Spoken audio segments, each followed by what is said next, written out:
મોરબીમાં ઝૂલતા પુલ કેસના આરોપીઓને કોર્ટ તરફથી ઝટકો મળ્યો। જયસુખ પટેલ સહિતના આરોપીઓએ કરેલી ડિસ્ચાર્જ અરજી રદ કરાઈ। મોરબી ડિસ્ટ્રિક્ટ એન્ડ સેશન્સ કોર્ટે અરજી નામંજૂર કરી છે। વકીલોએ કરેલી દલીલોને ધ્યાનમાં લઈને મોરબી કોર્ટનો ચુકાદો આવ્યો। પીડિત પરિવારે પણ આરોપીઓની ડિસ્ચાર્જ અરજી રદ કરવા માટેની અરજી કરી હતી।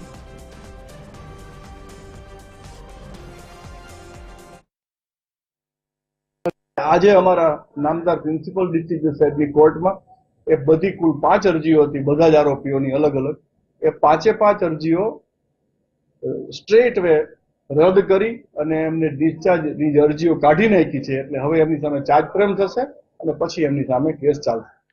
पीड़ित परिवार वती अमो तथा सरकारी वकील श्री जानी साहेब द्वारा वांधा रजू करवामां आवेला के आ जे मोरबी झूलता पुलनी घटना छे ई ऐतिहासिक घटना छे।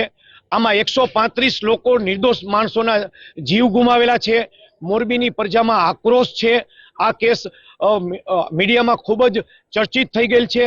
निर्दोष माणसो मरी गया बाद पोलीसे जे आ केसनी तपास संभाળી ત્યારબાદ સીટની રચના થયેલી અને ત્યારબાદ છેવટે અમે વિવિધ ચુકાદાઓ રજૂ કરેલા કે આ કેસની અંદર તમામ આરોપીઓએ જ્યારે હાઈકોર્ટે સુઓ મોટો રીટ દાખલ કરેલી હોય અને આ કેસની અંદર પ્રાઇમા ફેસી પુરાવો આવેલ હોય